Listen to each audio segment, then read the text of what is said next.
Alors moi je suis vegan depuis un an.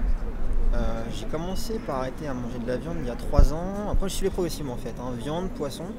Et après j'ai suis allé sur tout ce qui est produits laitiers, les œufs, même les vêtements, tout ce qui va être cuir, etc. Moi ce qui m'a fait devenir vegan en fait c'est tout mon parcours en fait de manifestations, etc. Des rencontres avec des gens qui m'ont fait prendre conscience en fait que de cautionner au final les produits laitiers, etc. C'était cautionner de la maltraitance sur les animaux. Et du coup aujourd'hui j'essaie de faire prendre conscience aux gens qui passent et puis même aux militants qui ne sont pas forcément véganes de l'importance de devenir vegan en fait.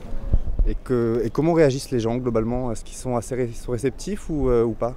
Ça dépend vraiment en fait des personnes, c'est-à-dire qu'il y en a qui vont être bloqués, qui n'ont pas du tout ouvert d'esprit, qui vont rester sur il faut manger de la viande c'est bon pour la santé, et d'autres qui vont s'informer un peu plus et qui seront plus réceptifs au message en comprenant qu'au final la viande c'est pas forcément bon pour la santé, pour tout ce qui est problème cardiaque par exemple.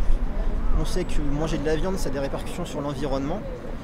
Il y a plein de choses en fait qui impactent, et selon la personne qu'on a en face de nous, on va pouvoir discuter de tel ou tel sujet, l'écologie, la famine dans le monde, parce que c'est vrai que de manger de la viande au final c'est consommer beaucoup de soja par exemple, qui pourrait servir à nourrir des gens, et c'est 15 000 litres d'eau pour faire 1 kg de viande. Donc quand on sait l'importance que va avoir l'eau dans les années qui viennent, je pense que c'est super important en fait, de devenir vegan. Alors vous complétez justement, vous mangez du soja pour compléter en protéines? Alors oui, moi je mange du soja, mais pas que, il n'y a pas que ça en fait. Je mange des lentilles, il y a beaucoup de protéines dans les lentilles aussi. Et puis aujourd'hui on trouve plein de choses dans les grandes surfaces qui vont pouvoir compléter tout ça, genre le séitan, des choses comme ça. Donc aujourd'hui il y a de quoi faire. Alors certains disent que le soja est mauvais pour la santé aussi. En grande quantité, c'est comme tout, l'abus de soja peut être mauvais pour la santé. C'est pour ça qu'il faut partir sur d'autres alternatives et pas que le soja. Alors moi c'est un peu particulier parce que je ne suis pas encore végane. Je découvre progressivement justement en rencontrant les différentes associations. Je suis déjà végétarienne, mais c'est dans le but d'être de plus en plus dans le respect justement de l'animal et dans l'abolition de tout type d'exploitation des animaux. Et donc c'est plus une découverte et aussi le fait de partager avec des gens, de rencontrer des gens et un échange de valeurs, et voilà, ce genre de discussion où justement on s'encourage les uns les autres à mieux comprendre pourquoi on est là, et pour que ce qu'on fait ait de plus en plus de sens.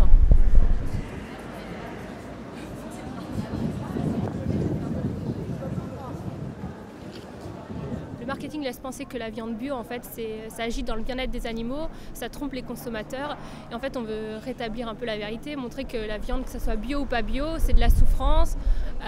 Oui, donc les animaux souffrent, ils subissent, comme dans l'élevage industriel, des mutilations. Il y a l'écornage des veaux, la castration à vif des porcelets, l'ablation des queues des moutons, des porcelets aussi. Tout ça, c'est autorisé. En fait, il n'y a pas de différence entre la viande bio et viande industrielle. La seule différence, c'est l'alimentation des animaux. Et les animaux, ils s'en fichent en fait de manger bio en fait dans leur par rapport à leur souffrance, quoi. Si on revenait à un élevage plus local, moins intensif, est-ce que vous accepteriez la consommation de viande dans ce cadre-là? Ah non, on ne serait pas pour, parce que les animaux souffrent, ils existent pour vivre leur propre vie en fait, et ils ne nous donnent pas leur vie, les animaux. Donc non, on n'a pas besoin de manger de viande. Pour notre santé, on n'en a pas besoin. C'est même une alimentation végétalienne est bonne pour la santé. Donc pourquoi en consommer? C'est juste un petit plaisir gustatif ou une habitude alimentaire qu'on a. Donc nous, on vise à changer ce mode de vie, à aller à une alimentation sans animaux et sans qu'ils soient exploités. On est contre l'exploitation des animaux en général, même si puis ça serait pas possible en fait, parce que le petit élevage, vu la consommation mondiale de viande, c'est pas possible.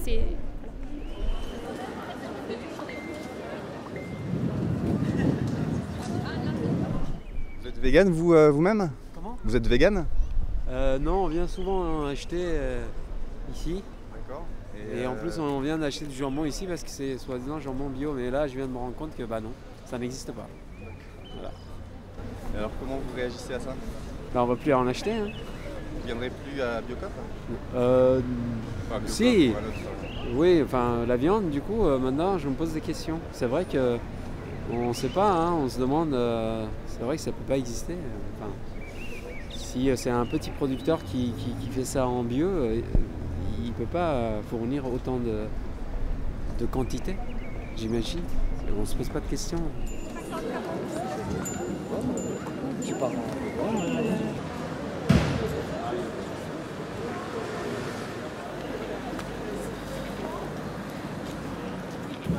Madame, ne leur donnez pas, ils ont tous mangé McDo à l'instant.